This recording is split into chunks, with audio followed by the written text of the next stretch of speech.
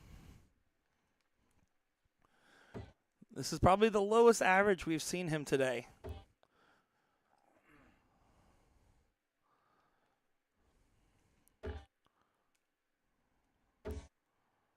Peppering all over the wire there. Not able to hit. Both these guys are just kind of looking for that ground. I mean, if you look at the career of Alex Spellman, right? I mean, he's in the last couple of years, he's really been that guy in North America. He's him and Leonard Gates on two different avenues of the steel tip side of the game. And Alex, funnily enough, I was talking with him about it, and he was like, honestly, I wasn't expecting to be a pro darts player this long. When I was leaving Epic and everything and trying to get back into playing, I thought I would just do it for a little bit, a month or two, and then it just kept working out, he said, and now he's still on the grind, on the prowl. And, of course, Leonard Gates, I mean, he's been at the top of the North American game for the better part of at least the last 10 years, if not 20. I mean, he's someone that, at least growing up, I looked forward to watching and playing against as well occasionally. Leonard Gates there does find a 121, but not enough to leave himself a finish. Spellman, 6 darts for 149. Treble 19. He's going to go back up here.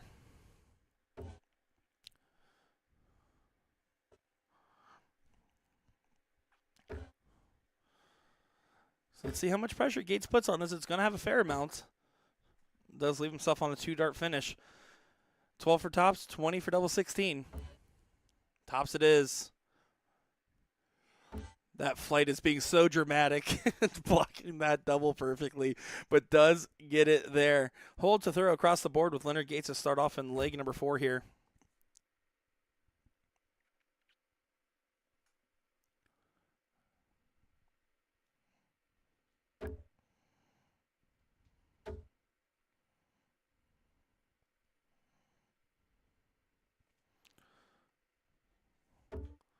Spellman finds the first one in the bed.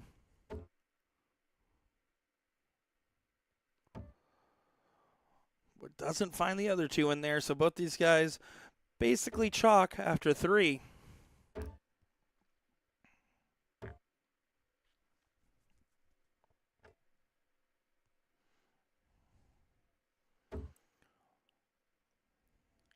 You can see both these guys just very serious at the board. They have their laugh here and there, but for the most part, they're just staying concentrated. They are here to work.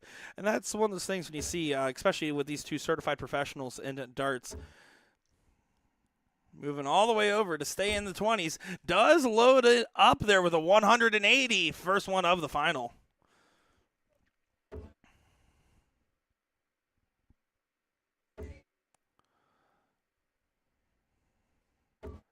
Someone does decide to stay on there trying to get that 20 one more time.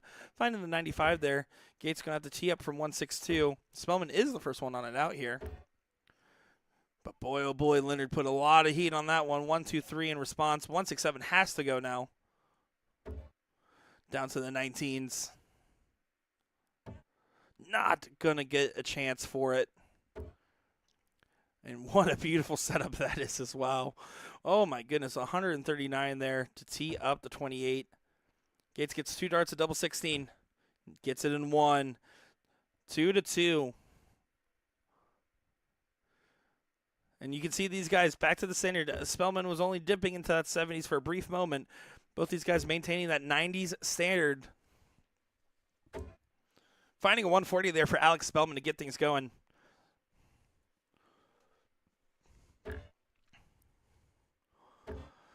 The thing is, and while these guys will never account for this in their game, sometimes when they're playing, especially some of these earlier bracket matches and some of the more local players, the name value carries a lot of weight and what can cause matches to go one way or another. With these guys going against each other here, they know that they have to be fully locked in, and that's why you're probably going to see their best darts out of them from the entire tournament in the finals like this, in scenarios like this.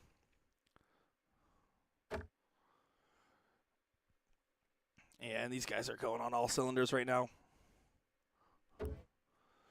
Alex going to be the first one on and out. How good will it be? 17s. No, he does use the bullseye there.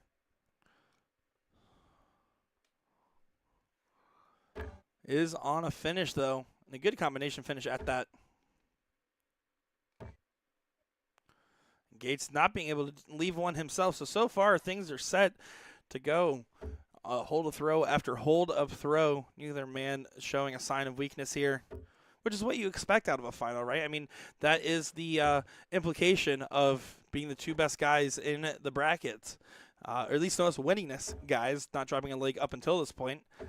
Now they haven't been able to break the other guy's throw. Gates leaves himself on a finish, but 3 clear for double 8.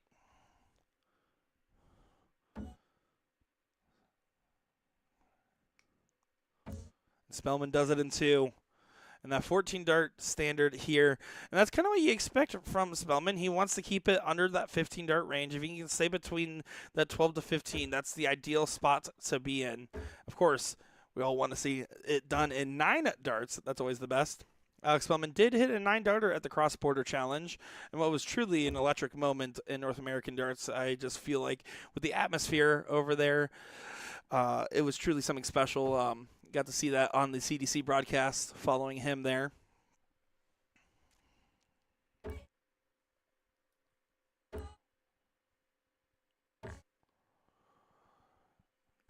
.97 for Gates. Does help close the distance, but Alex Spellman could potentially be attacking this throw.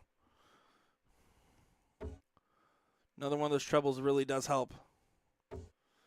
And it sounds silly to say, but it does make a big difference there. Especially, again, trying to break someone's throw that can throw in the 90s just like you can. I don't even know if I can count to 93, let alone throw it in a final.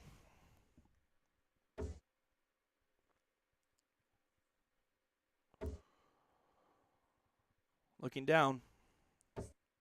Does find it on the 137. To leave 170. Big stuff there from Spellman.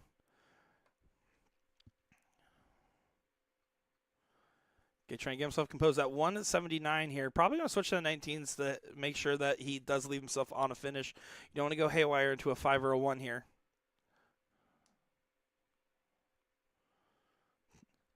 Taking that extra moment here.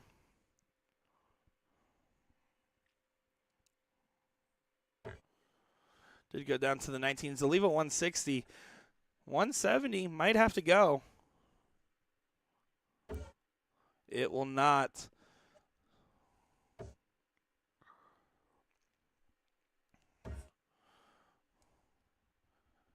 .96 puts a little bit of pressure here. 160 is the look. First one's in. Not going to get a look here, though. Does find the 100 to leave himself on 60, and it has it teed up. Double 16. Does go in 2 darts, and that's the first break of throw in this final, and is one of those questionable moments where you're like, is this where it starts to spiral, or will Leonard Gates bounce back? Depends on what Alex does with his throw here, and depends on what Leonard Gates wills into the world. Alex Spellman willing in a 180 to go 140. I tried to do one of those fancy pre-calls all those commentators are doing.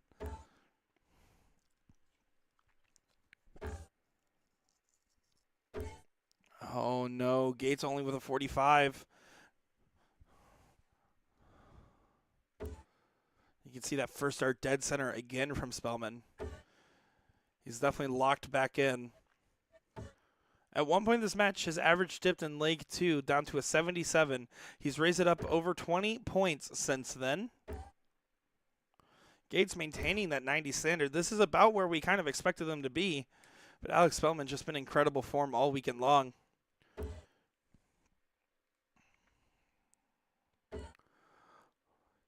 Oh my goodness. That time he does find a 140 there to leave 90. Gates way back at 361. I only say way back just because of the scenario of this. The heater that Alex Spellman currently is on is something incredulous. Double 18. Does go in 2 darts. And that's the other difference. His scoring power is pretty good. I would say very good even. But his finishing has been lethal. On match point, a 2-2 match, now 5-2 3 on the spin there for Spellman. Leonard Gates not going to go quietly into the night here. In fact, still very much has a chance in this one. We don't want to cast him out. Anytime Leonard Gates has been casted out too early, he's made someone regret it. And he would love to do that here. But Alex Spellman knows better than to take it easy and let his shoulders down just because he's on match point. Both these guys are just going to have to keep playing incredible and hope that the other one breaks first. Another 140 from Gaeta.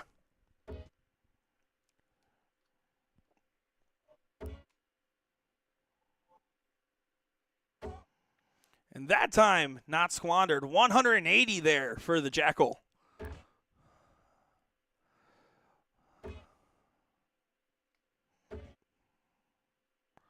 There gets teed up at 1-2-1. Spellman will have to chase on the coattails here.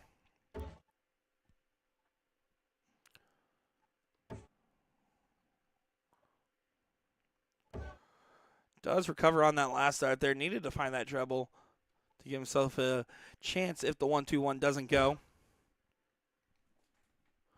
61 remaining. Bullseye. Leonard Gates does not quite get it, but that was a good look at it indeed. 1-3-9 now.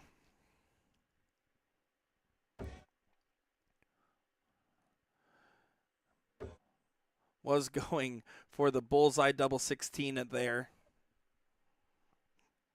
Trying to regroup and decide where he wants to go with this last start. How well will he leave himself? Pretty well, in fact, with the treble 16.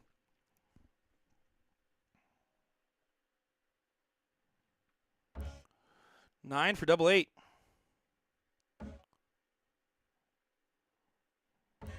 And it does go there for Gates. Getting a leg on the board, putting a stop to the bleed here in this one. Now 5-3, but now he has to break the throw of Spellman and hold his own. Holding his own is one thing, but breaking a man throw on a 102, that's another.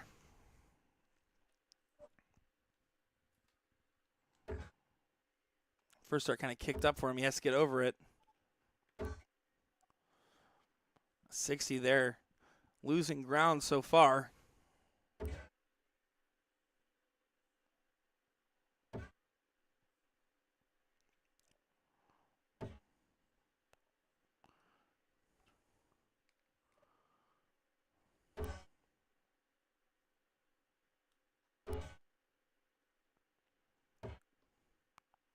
Ladies, top 8 match on board 14. Good cover shot there from Leonard Gates, trying to make sure he keeps this tournament run alive.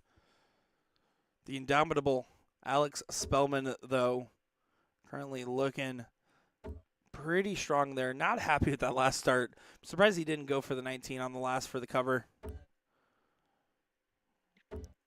Can Gates close the distance here? Not going to be able to. Alex Spellman in pole position to get this done here in a 6-3 fashion. But he has to still cross that finish line and hold the flag high after. Did stay to leave 97. 2-dart finish available. Gates has to leave himself a finish. And Gates is not. So 6 darts for 97. Alex Spellman's hit plenty of 15 or less darters here. 94, treble 18.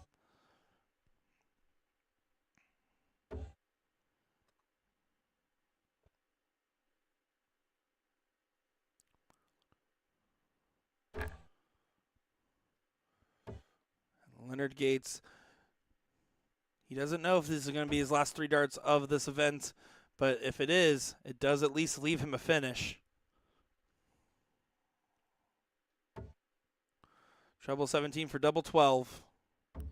Gets it done with efficiency one more time, and you can see the respect between these gentlemen here and what was a very hard-fought final, and another great performance from Alex Spellman on the stream board there, getting his 3rd title of the weekend here at Cherry Bomb in Boca Raton, Florida. On the other hand there, Leonard Gates getting 2nd there. He's still at the board throwing a couple extra darts. But hey, you didn't even play bad. He actually played pretty dang good there, averaging in the 90s himself in what was a phenomenal final that definitely lived up to what it was supposed to be. The women are currently playing in the top 8. We're about to get a top 4 match hopefully here, or another top 8 if available. So we're going to finish out with our women's bracket here. We got just about another hour or two of coverage, and then that will be it for our Saturday coverage here in Boca Raton, Florida. Don't go far, folks. I'm Nick Teixeira, joined by Jeff McMahon in the booth.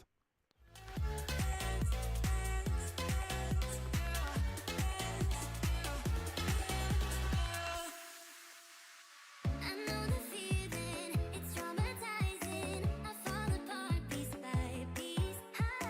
No superheroes, no silver linings. Just keep on moving to the beat.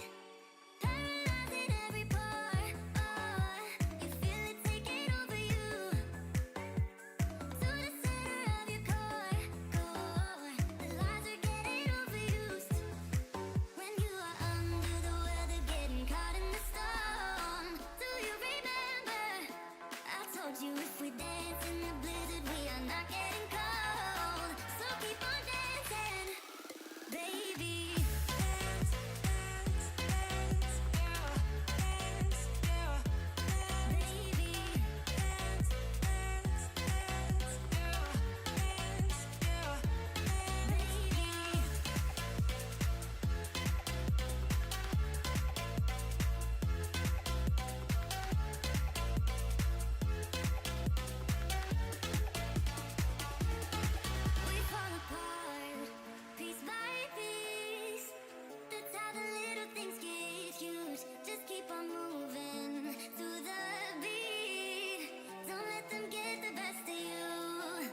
told you if we dance in the blizzard, we are not getting cold. So keep on dancing, baby.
baby.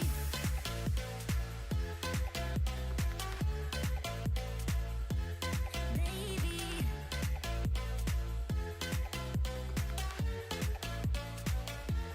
Baby.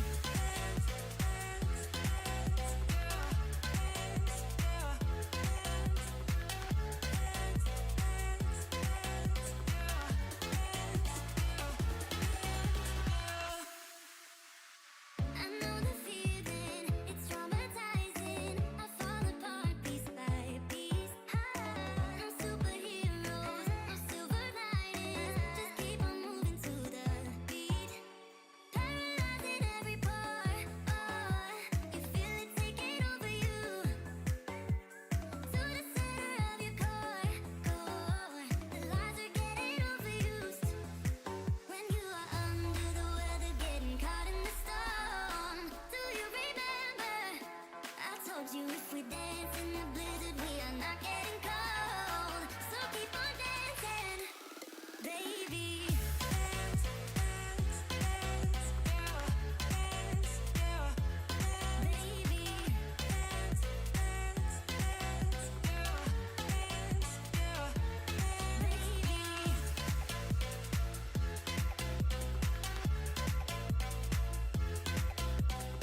Alrighty, guys, one more match for it all. Time to get the ladies on the stream one more time. Ladies, getting us going here. We got Chris and Paula going at it here. Tink versus Murphy. Excited to see how this one plays out. It is going to be a race to 6 format. Chris did best out Kim Pantai in that semi-final there off screen. Do apologize about that we were not able to get any of the semis on the stream there. Unfortunately, that is just the way the cookie crumbles. And that's going to be all right. We're here for the finals now, and it's time to give these ladies the spotlight they deserve. Do know Paula's been trying to keep herself warm. Her semi finished just a little bit before this one. So trying to keep herself going, keep the energy levels up. I know for a fact I can feel you there, Paula. Chris has been throwing, and that was a tough fought match. She was up 3-1, and then ended up being a lot closer knit of an affair there, but did come out on top. So we'll see how this one plays out here. There's going to be no fooling around for these girls as they want to go ahead and get some good darts in the board. How about that from Paula? 160 there. We'll take that. That's some bonus money on those darts.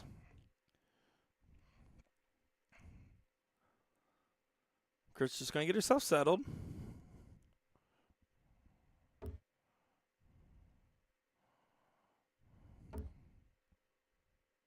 And I do know there's still a fair amount of you guys tuning in with us in the late hours here, so I do appreciate each and every one of you taking your time to hang out, watch some darts. I do know there's a couple of you guys watching here a lot of times. I did see in the hall as well, so I do appreciate the conversations I got to have with each and every one of you.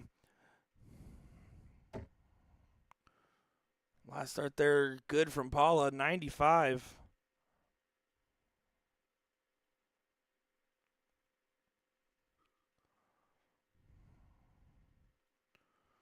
Already on at 150. Chris is going to be thinking to herself, hey, you need to hit something big. You need to hit something big. But it's leg one here. You want to just make sure you're getting settled more so than anything else. That being said, an 85, not a bad go at the board there. Do want to also give a shout out, although this hall has 0 other matches going on, there are still people here coming by to support the ladies in the finals. I know on the left-hand corner there on the partial camera view, that's mostly the Tink corner from my understanding. And on the right-hand side, just out of the field of view, will be the Paula corner over there. So it's really it's a good feeling, right, when you get to watch the room dwindle down after you've been fighting all day, having a good tournament run. It's one of those things that lets you know that you're doing something right and accomplishing something. But on the other hand, you know, it is hard to keep that same level of ferocity and intensity when it's not a full and lively room, but a somber one that is winding down for the evening. So having people in your corner supporting you, keeping you engaged with the match, and keeping you centered in a time where it's easy to get lost in the sauce definitely helps. Paul there does not get to the double 19, but was clicking the wire. She does go ahead and tee up, but pulls it a little too far and accidentally leaves at 13 instead of 16, going into the double there. She's always been a fan of her 19, so any 19 first shot she can take, she will take. Chris back at 216 will have to get it back in line by trying to leave herself an out and hope for some double trouble from Paula for leg number 1.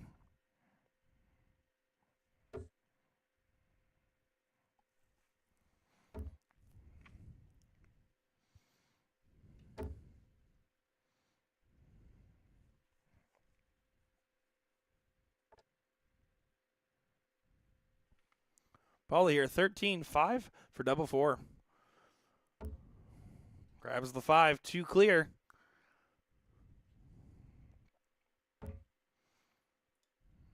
It's going to be okay with that dart. Does get it in there, though. Paula grabbing the double 4. Kristen saying, this is a long day of darts, but it's a great day of darts, though, isn't it, Kristen? Always excited to be bringing coverage of our phenomenal ladies on the board, and they deserve full commentary, full coverage for their final. There was no way we were going to dip out of here. We said, we'll tough it out for a little bit.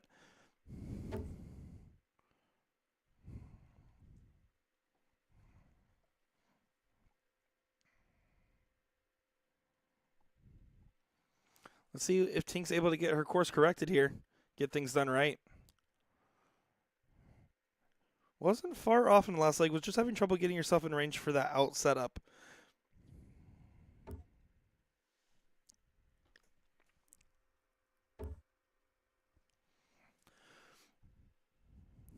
Sorry, guys. Had a fan trying to take a selfie with me there. It was a very awkward timing.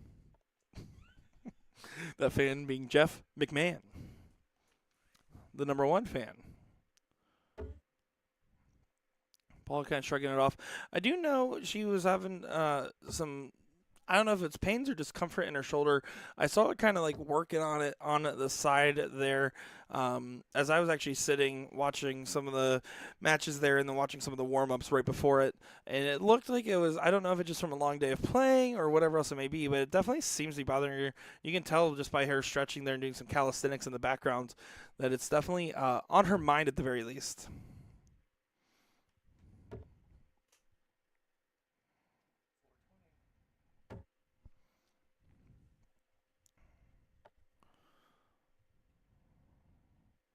Sky Johnson saying, awesome day of darts. Will there be a stream tomorrow? Thanks. Yeah, if everything goes according to plan, we do plan to start at 11 a.m. Eastern Standard Time for our live stream to start partially into the Mixed Doubles 501 event. Of course, barring any issues with the internets here. I do know the hotel has had a couple issues with it, and that's what's caused that hour delay start for us this morning. So, yeah, tomorrow we start at 11 a.m. You're going to see Mixed Doubles 01 in the morning. In the afternoon, some men's doubles and ladies doubles cricket. And then also in the afternoon, but just a little bit later on, men's singles cricket and ladies singles cricket there to round out our coverage. You're going to get the full 9 yards here with Jeff and I. Of course, I know a lot of you guys are thinking, man, Jeff just never shuts up on the microphone. I've been saying the same thing. Just kidding. He's been doing a great job here hanging out. And think about this. You guys have to listen to me for a match or two at a time before you go back and do what you're doing. He's had to listen to me talk for, I don't know, let's see, about almost 12 hours now. And I feel bad for his ears. In the YouTube comments here, Paula says, Paula in the final. Who would have guessed that? LO, she's so good. Yeah, she is. We did get to see her and Danny Baggish do a big sweep there in the women's match earlier on, and then she actually fell shy of getting into the finals for the women's doubles there. So Paula so far has 3 event wins with the ladies pro singles, the USSDA singles, and the mixed doubles cricket. This would make for her 4th title and make her 4 for 5 if she wins it here. Chris, on the other hand, trying to get herself on the board and get one of those coveted pieces of hardware.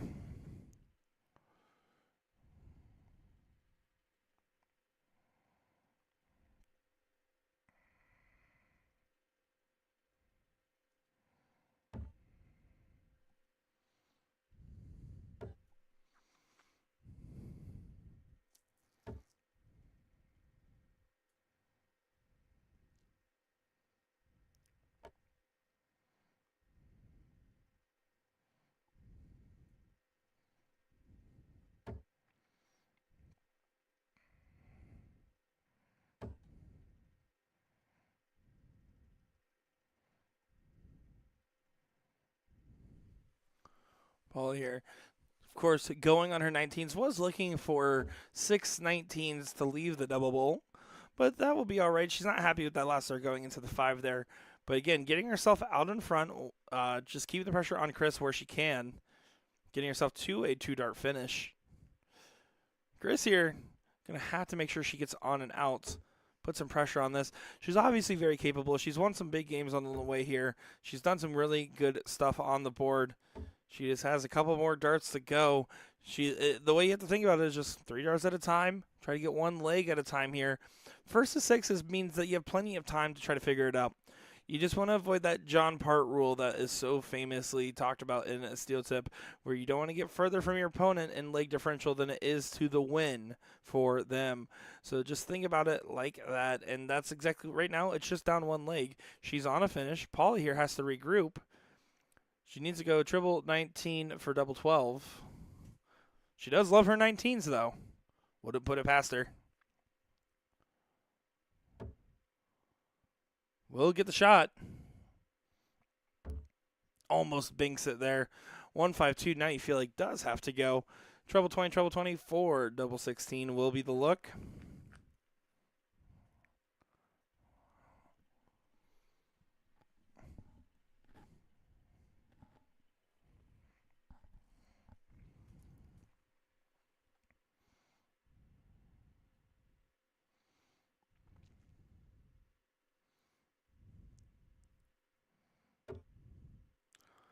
Yeah, just going to have to regroup.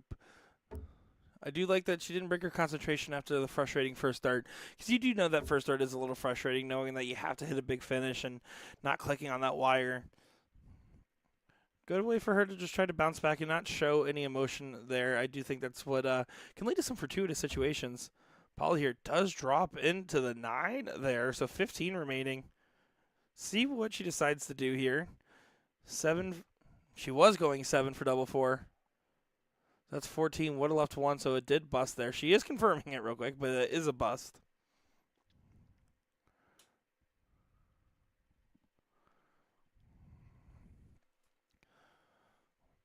One, 2, 6 here. You can see Chris kind of just taking that extra moment here. There is a pretty clear route to go. It is going to be a 19 first route. 4 19s does leave you the shot at the bull. If you're too good and you hit 6 19s there, you'll get a shot for the double 7. You can see she took her first route at the 20, so no chance for a shot now.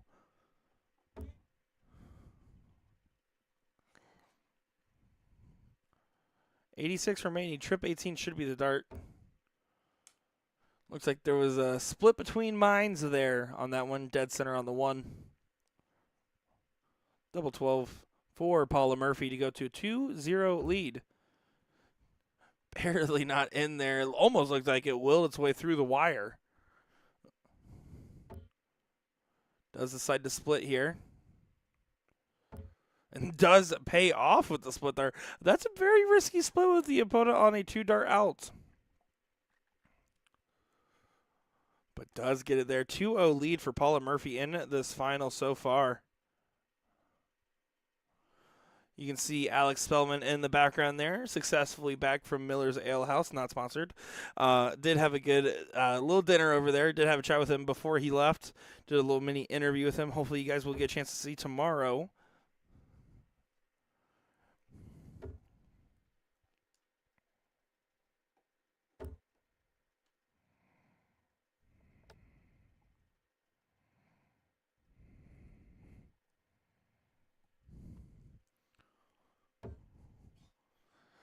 By the way, Jeff Paula likes 19s a lot.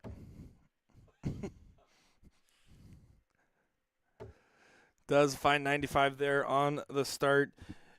I will say, Paula has been struggling a little bit this tournament, and she will admit that. I say that as she has already won 3 events, by the way.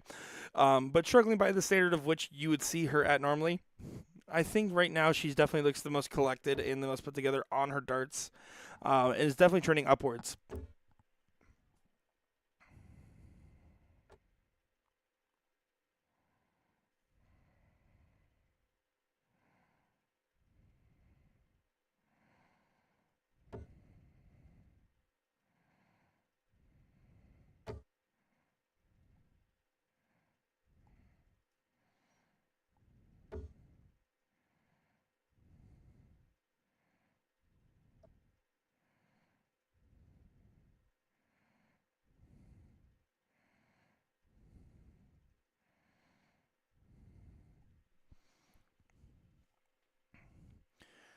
Chris here just trying to keep herself composed on the dartboard. Once again, I have no issues with someone taking their time, but you just don't want to keep psyching yourself out, right? You want to make sure you're just keeping your head clear, not just trying to calm yourself down.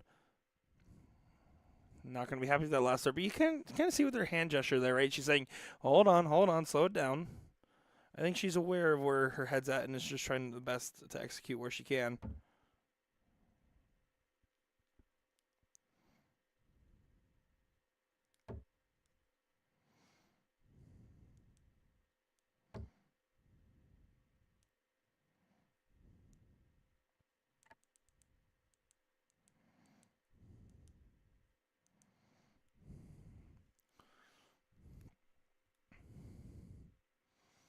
Chris here can close the gap.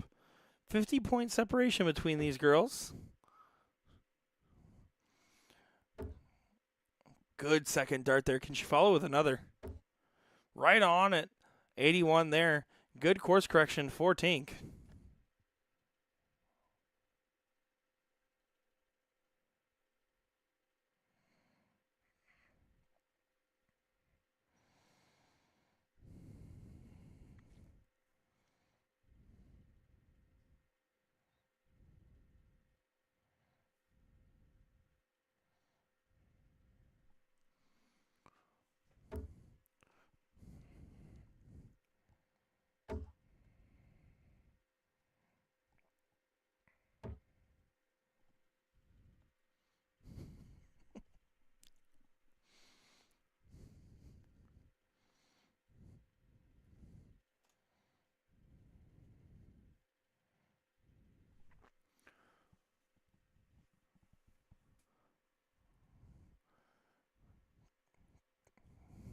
Chris and Paula neck and neck, finding the first one in the treble bed. Just keeping herself on a nice steady pacing here. Well thrown darts, getting a ton on the board there for Tink. Tinkerbell, but her shirt says Drinkerbell. Having a good time as always.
Well, Chris here not on a finish with the 162, but can put some damage in here and put a lot of pressure here on Paula Murphy. She's going to be keen to try to get herself below 100 here.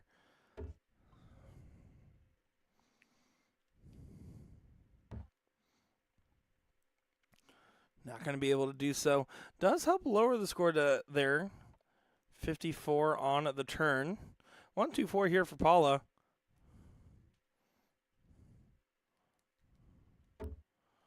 Treble 18 for Bullseye. Bullseye is the look for Paula Murphy. She said, wake up, people. I'm right on the wire here. Good look at it. Getting yourself down to 25 and putting a lot of pressure here on the 108.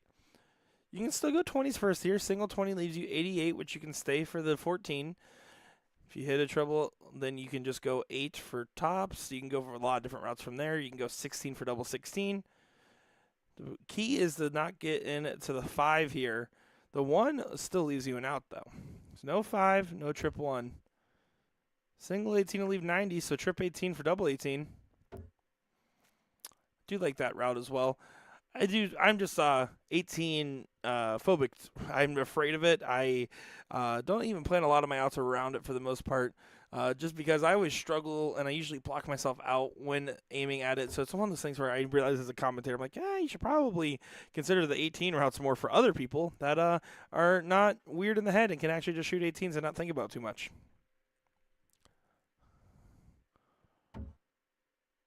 Paul there hits 17 for double 4. She is lethal on that double 4. Currently up 3-0 in this final so far. You can see there's zero hesitation. Puts a little oomph on it. And he gets it there and has a throw in this leg. So far she's doing a lot right. She's 3 legs away from the win. 3 legs ahead of Chris here. And like we talked about, that John Part rule is you don't want her to get this 4th leg here. You need to get a leg on the board if you're Chris, because at that point you're fighting against time almost, it seems, when someone gets that close to the finish line, when you're that far away. There's no reason to give up hope, though. She has the ability, she has the darts, and she beat some very talented ladies on the way here. Let's be honest. As you can see, Paula and Kim having a conversation over there. Kim did lose the Tink in that previous round, but stayed to support her best friend there with Paula Murphy.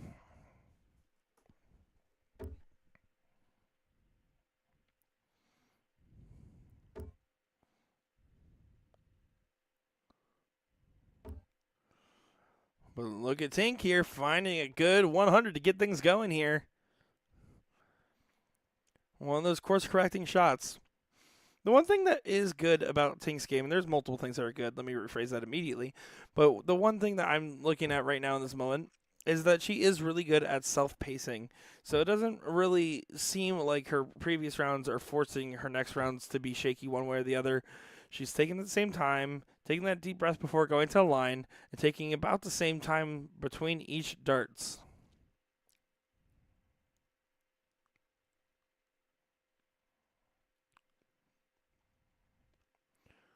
Trying to get herself composed here.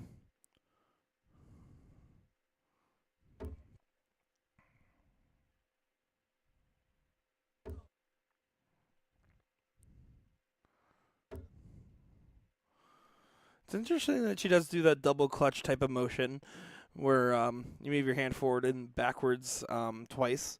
But on the first bring, she brings it out. Then on the last bring, she actually straightens the dart. So if you look at her throw, we'll kind of talk about it on her next go there. It is interesting because that is, I feel like, one of the difference makers in when she's hitting versus otherwise is just getting that same point position. Having a laugh there. I think the trucker had a reaction to the popped flight. I think she jumped. Yeah, that's what Paula just pantomimed there. Do want to give a shout out? I do believe Laura from the tournament staff is actually stepping up to the plate here to chalk this final. So big ups to her on that one. As I know, it's the end of the night's last match. It's not always the most tantalizing thing to chalk a match, especially one that has the capability of going the distance between two very capable ladies.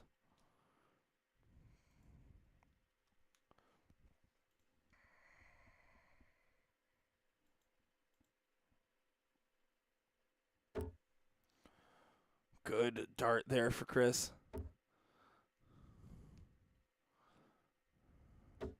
And finds a 140 in there, stacking right on top of that first dart. Well thrown. Getting yourself at 201, you're getting yourself ahead in this leg. You can see that average gap slightly closing. I'm sure if you looked at Paula's stats when she's in form, she is easily in the mid to high 70s range pretty consistently. This weekend, she has been kind of stuck towards those high 50s, low 60s in averages for matches. It's just one of those things where, it's a combination of multiple factors, but I do know she has some personal stuff in life going on and that she's just really trying to focus on getting her game back to where she would want it to be. There's no shame in that.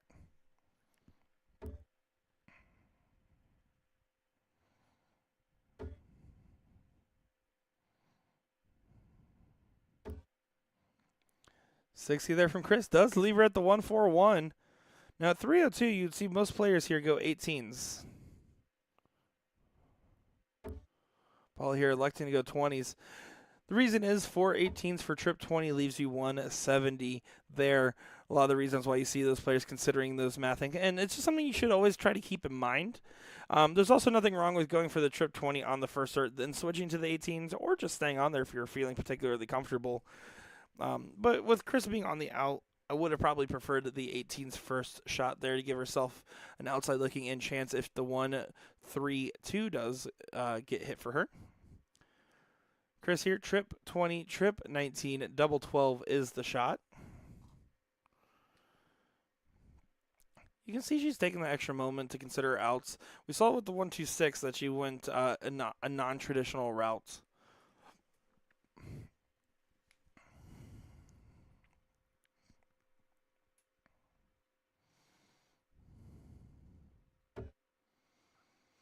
Did start at the 19s there.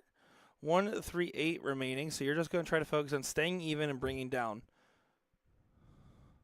So 1-3-5. Does go down, hits the trip 3 there. I wouldn't have honestly minded the use of the bull there for the single bull to leave the 110. I'm a big believer in utilizing the bull for mini shots, especially when in doubt, when you're below 200 and you are odd trying to get even. It's not a bad way to consider it, especially if you're not as comfortable with your mass.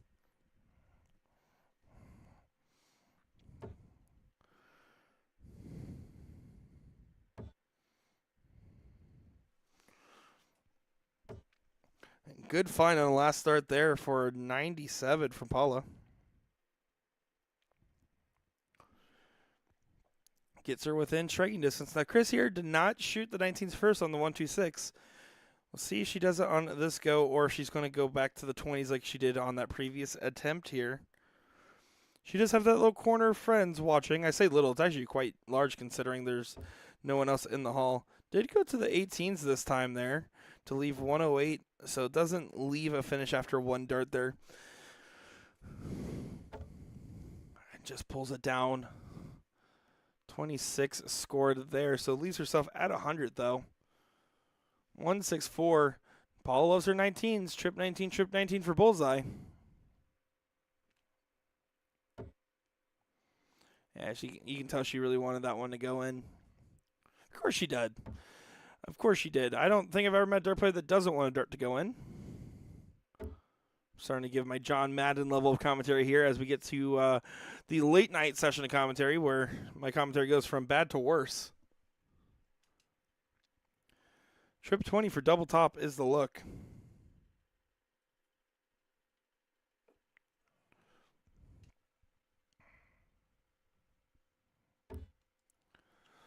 No look at 99 here, so we'll have to even up. Looks like that is into the 19 there. No, it's into the 7. Trip 7, it looks like.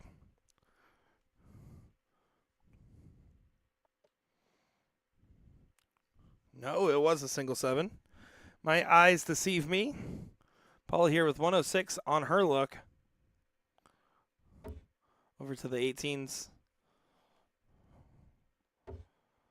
And not going to go now. 68 remaining here. Back to the 20s to leave double 4. Yeah, she wanted to try to leave double 4. I mean, she's already hit 2 double 4s in this match so far, including a purposeful split where she went for 4 double 4 instead of going for the double 6.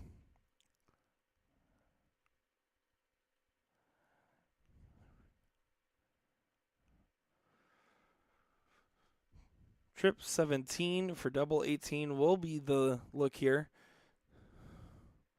You can definitely tell Tink doesn't seem as comfortable with her outs. Definitely not as comfortable as Paula, but I would say most our players aren't as comfortable with their outs as Paula is. She is a seasoned veteran for a reason. 84 remaining. I would take the trip 20 for double 12 here.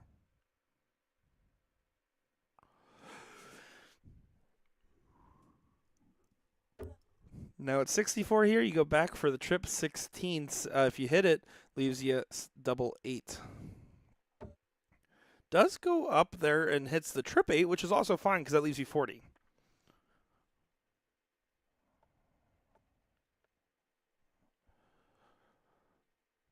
Well, Paula here is going to try to get herself out. Was going bull for double top. 55 means 15 for double top now. We'll get a dart for it. Doesn't go. So now Chris gets an opportunity here to get a leg on the board.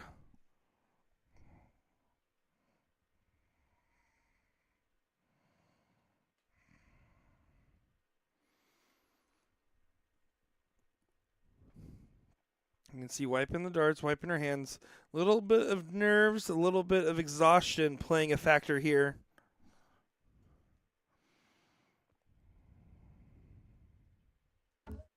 Does hit it on the first dart. You can see a clap in the background there as Tink gets a leg on the board and making it 3-1 here in this final. She said, hey, I heard that kid talking about that John Part rule. I ain't going to let that happen. Good job there for her, and she will get started on this leg. Ashley Ritchie in the chat saying, let's go, Paula. Ashley, I will say, well, first off, shout out to the skipping in the background there. Secondly, Ashley, it's very rude of you to walk into camera view with leftovers from Miller's and not bring any to the commentary room. Very much a taboo, and that's it. I'm going to start saying bad words about you all the time now. Just kidding, Ashley. All the love, all the love. Hope you guys had a good dinner. And we're going to be trying some local restaurant here. I just put an order in for it's a mom and pop shop called Wawa. Never heard of it.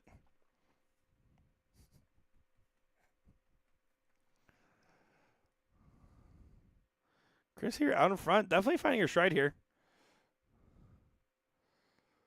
Actually, you just said, haha, that was a to-go order for someone else, implying that you were taking orders. That's even crazier. No. And then you immediately comment, I would have grabbed you food. All the love. I'm just giving you a hard time. Absolutely. Well, I can't eat. I'm eating on these good darts we're watching on the stream. I'm feasting off it, if anything. Plus, we all know I'm starting to look a little rounder than the dartboard nowadays, so I probably shouldn't be having too much to going out food. Let's be real. Do see over 100 of you guys still tuning in with us. Do appreciate that. And these ladies do deserve each and every one of you watching along. They're here. They're playing really hard, really tough darts, trying hard to put on a good show, not only for you guys, but also to get some hardware for themselves. I do like that Tink went over to her friends there. She's a little bit more laughy, a little bit more smiley. Means that that's usually some good signs there. Good for the mental at the very least. She heard us talking about food and ordered some breakfast there, finding only 26.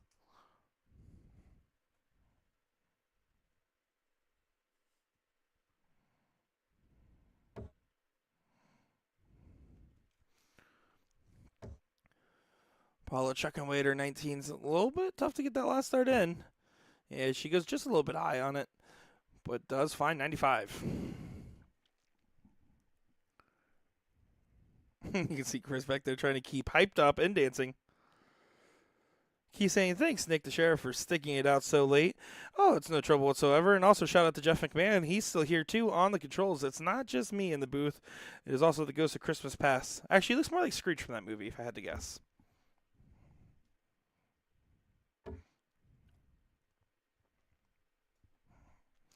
But I do appreciate you tuning in here, Keith. Having a good time hanging out with us. And look at that last start cover shot there from Tink. Not bad at all. 97 will do. Paul going to continue to try to pressure Tink's throw, though.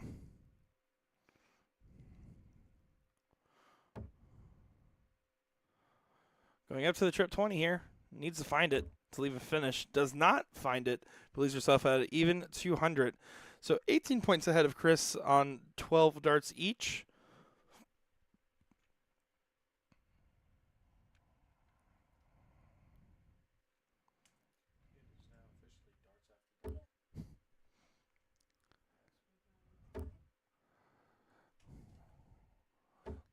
Yeah, going low on that 20. It was a good look there. But 40 points mean, or no, that is in. My mistake. I'm psyching myself out here. Does leave herself a finish. Great shot from Tink. That one definitely is in from Paula. Going to stay on there to try to leave 60. But leaving 100 will be fine. And then the chalker did jump there, and Paula just goes, it's just a flight right to her. That is funny stuff. You could have caught it, she said. You could have caught it.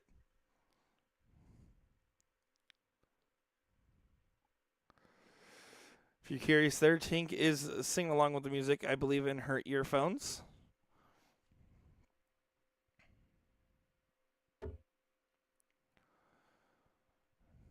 No go now. We'll have to continue to bring it down. Switch downstairs to make it even. Does do so there, finding herself at 98. Paula here at 100. Nice and easy math here. Just got to stay straight.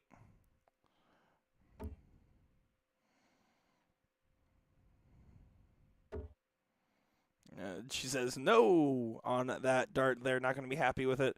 Going to see how she corrects.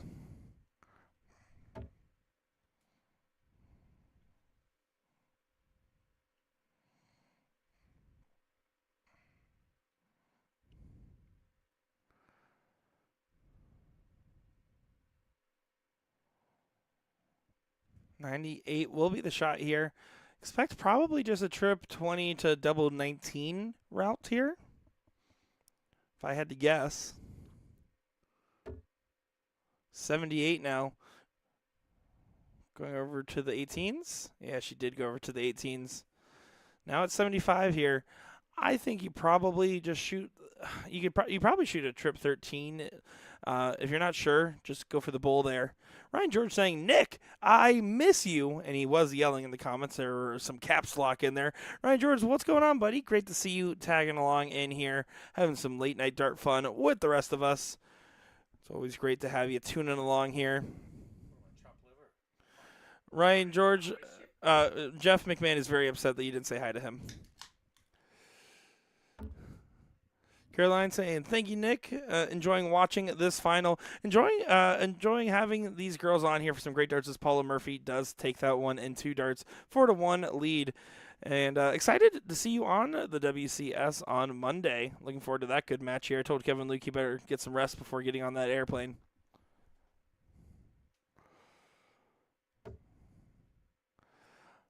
Ryan George saying, Jeff, I miss you too. Your production looks smooth, buds. There you go.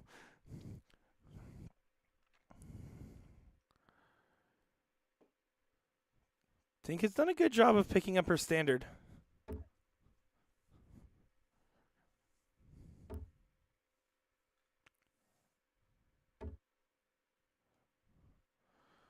Finding 60 there. Nice solid scoring round. Both these ladies neck and neck, though. Paula's just going to try to capitalize on having her throw. Make Tink feel the pressure. Just go for some solid scoring rounds. Taking advantage for comfortability on the 19s here. See how many she can get. 95 will do. Again, every dart adds that little bit of pressure. Every point you get ahead does so good, as Ryan's making me blush here in the chat. You guys are all making me blush here. You guys are being very, very nice. I'm going to think you guys have all must have had a sip or two before tuning into our live show. I'm just kidding. Just kidding. Good last start there for Chris. Finding the 100. These girls are neck and neck still. No one on the breakaway.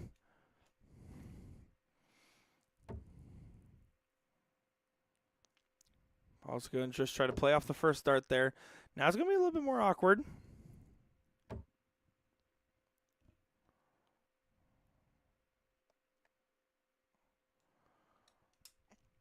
So Chris here can try to seize this moment. Again, just 3 big singles here. If they fall into the trip, that's even better. But it's the nice steady play you kind of have to be focusing on, especially like when you look at your average, right? And not that you should be paying too much attention to your average while you're playing, as she does go ahead and finds the trip. Hold on. Oh my goodness, does deflect out. Looks like that would have been 100.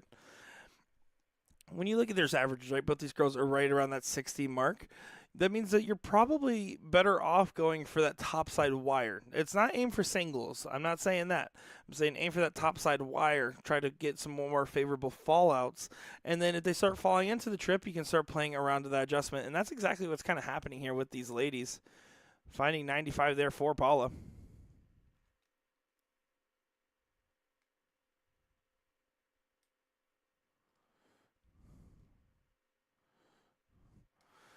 Nikki saying someone has to make up for Will and Sean. Hey, we don't say those names here. This is truly a B team production between Jeff and I, and we don't need to hear about those supposed A team guys on the production. Who is Will Stewart anyways? Never even heard of him. Who is Sean Brown? Sean Brown's actually his cousin. Paula here can be the first one out of finish.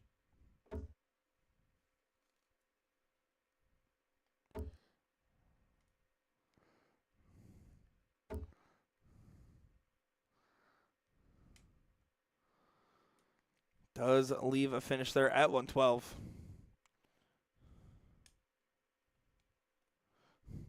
Ryan George Art Square definitely did make its mark as well. You know that.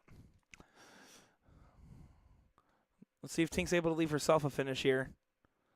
2:15 remaining. Needs to stay true. Single 15 doesn't leave an out. So this is a shot where normally you'd see a lot of players try to utilize that bull. 60 there doesn't leave it. 5 points shy with Paula on a finish. Probably would have preferred the use of the bull there.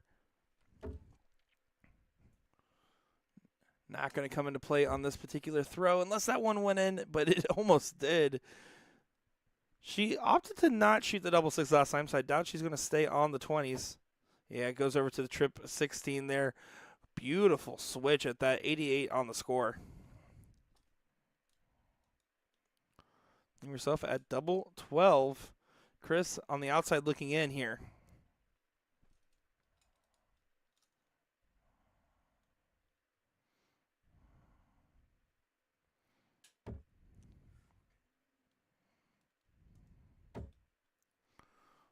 Oh, just catching the wrong side of the wire for Chris.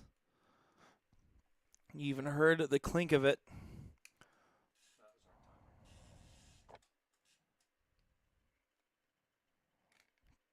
Double 12 will be the shot for Paula for a 5-1 advantage and get herself on match point. Does get it in one dart there.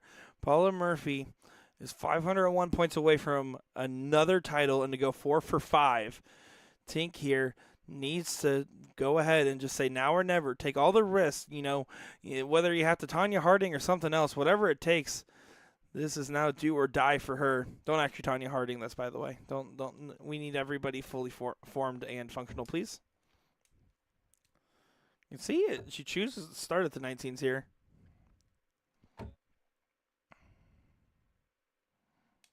.45 to get things going. Will Paula continue with her consistency in scoring?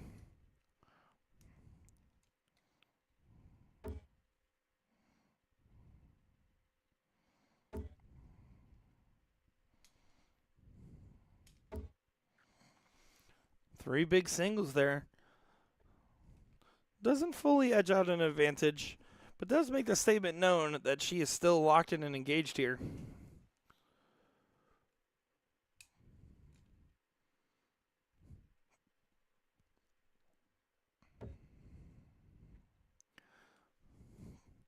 Trying to work off that dart. Can she fit one in there? Not quite. 47 on the score. Will Paula be able to make some waves of herself? Going down to 19s, joining her. She loves those 19s, especially when she starts shooting a different number, then going back to them. Finding a 1-3-3 there for Murphy. Definitely making her presence known now.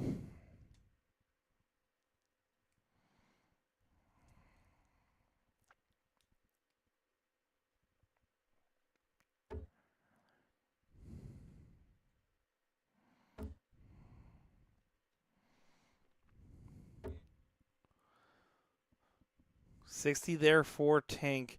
So now the advantage fully is in Paula's hand. The throw is effectively stolen away from her. She's just going to try to continue to apply pressure here. Did choose to start the 20s there. Staying on him here to continue to bring down the score. So she's gone 61-33 and then 60 in this one so far, giving a nice good pace to her scoring. This is where the brain starts playing some evil mind tricks here. At least if I'm in Tink's shoes, starting to think about that difference in point spread, the difference in leg differential. These are all things that you have to try to stop thinking about when throwing. In fact, the only thing you should be thinking about is visualizing your target in your mind, all things considered. You already have the game plan encoded in your brain before you even walk up. You should be a autopilot-like zombie, ideally. Fine 76 so far. Make it 96 for her there. 152 is the first out setup here. Paula being on match point, she is so far dictating the pace of this one.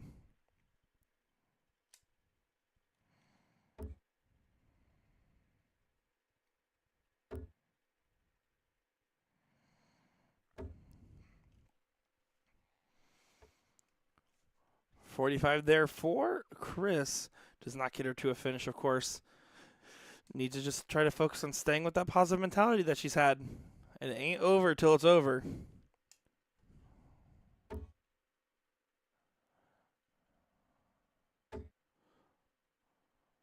$80 scored so far, 72 remaining.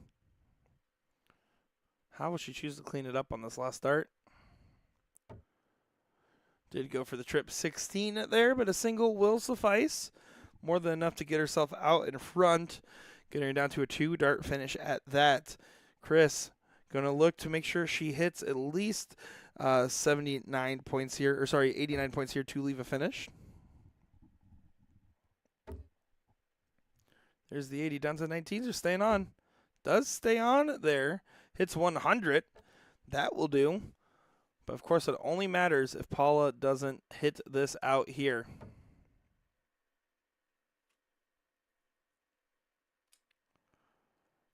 For the match and her 4th title.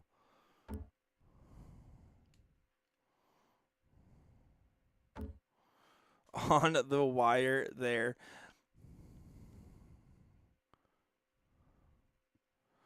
And do apologize on my bad math there.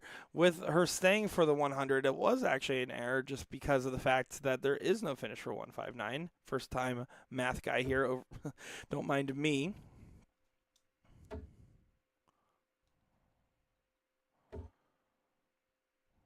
But does find 62. Again, applying a little bit of pressure here on Paula.